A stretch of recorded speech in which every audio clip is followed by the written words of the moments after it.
It's time now for the numbers game as we welcome in Jastremski and Chris LoPresti. And guys, the first numbers are 4th and 5. That's where the Jets were on the Falcons' 9-yard line in the second quarter, where they had an opportunity to score a touchdown. But Robert Saleh decided to kick a field goal. That did seem like a bad dream.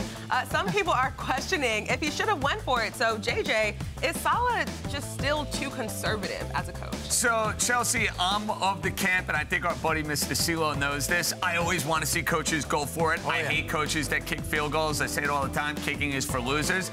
That said, I don't have a problem specifically with Robert Saleh going for a field goal there in that spot because his offense is simply incapable of scoring a touchdown. And, you know, we could look at his coaching methodologies and say, oh, he's too conservative. He should go for it more. I think the reality of the situation, CeeLo, is this is the die he's been cast. It's a dreadful offensive team.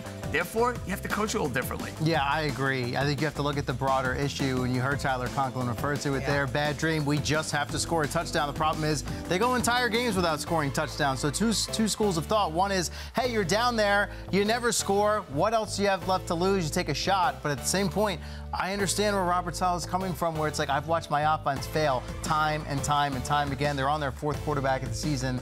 He wants points for his defense because that's really the only chance they have to win games right now. Yeah, sticking with the offense, that's been a complete nightmare. The second number is all 22, as in the NFL film. Robert Saleh was asked after the game about his confidence and why he still isn't considering a change at play caller. He said, once you see the film, you'll know why. So, CeeLo, do you believe Saleh that their offensive woes just aren't about Nathaniel Hackett and his fault? I would say, looking in a microscope for this game, I understand what he's saying about the all 22 because it looked like there were some instances where Garrett Wilson was running wide open, and not only did he not have the ball thrown his way, where he had a chance to make a play and it was just incomplete. You know, whether it was Trevor Siemian, whether it was Tim Boyle not even looking his way, so that's where the frustration comes in. But it's hard to paint the entire season with that brush. At some point, you've got to take a look at the offensive coordinator. Yes, they're bereft of talent at the quarterback position right now, but this is the NFL, and we see teams with less talent find ways to move the football and score points in the red zone on 3rd down week in and week out, and the Jets have offered very little of that for the bulk of this season. We're playing a numbers game. The Jets have 10 offensive touchdowns in 12 games, the lowest total in 30 years. It's everybody's fault, okay?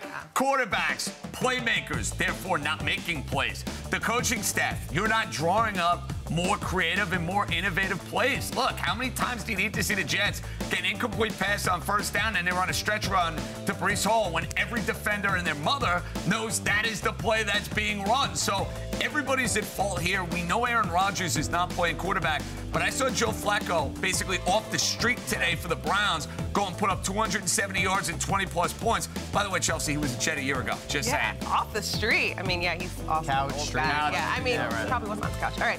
The third number is 7, which is the Jets' current pick in the 2024 NFL Draft. JJ, are we getting close to drafting a quarterback territory in the 1st round? Listen, it's got to be a part of the equation and the conversation because of where the Jets are set up and where they are as a franchise. Here's the problem, though, CeeLo.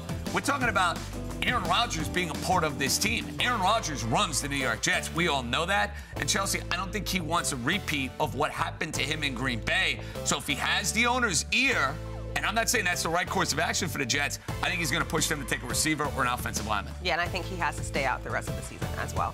The final number is 4. Sunday, the College Football Playoff Committee announced its final 4 teams: Michigan, Washington, Texas, and Alabama. CeeLo, did they get this right? I thought they did, to the point where I went and actually threw a couple bucks down on it this morning, so that worked out nicely for me before the rankings came out. Look, I feel for Florida State. Obviously, they have every right to be upset. We understand the resume, undefeated, conference champion, all that goes beyond the quarterback. That's fine. The college football playoff, this is a business decision, right? They're trying to put on the best matchups, and I think we can all be realistic and understand that as presently constructed, Alabama is going to put forth the best test on paper up against Michigan in that 1-4 matchup. I don't think you can really have much of an issue with Washington and Texas at 2 and 3. And if you're someone that believes Michigan got off a little on the easy side as far as the sign stealing scandal went, I would say going up against the Nick Saban team in the semifinals presents a little bit of a trickier course and path than maybe we would have thought. Yeah, for sure. Viewing perspective, it's great. I can't wait to watch these games. If I were a Florida State alum, I'd be sick to my stomach. I mean, my team went undefeated, Power 5 conference, and the quarterback got hurt. I feel for the Florida State fan. But listen, New Year's Day, when I'm stuffing my face, watching watching these games, looking for the best possible matchups, I think they have the best possible matchups, so I'm happy about that. I agree with you. I don't root for Florida in anything, but I did want to see FSU make it into this playoff. All right, guys, thanks so much for playing the numbers game.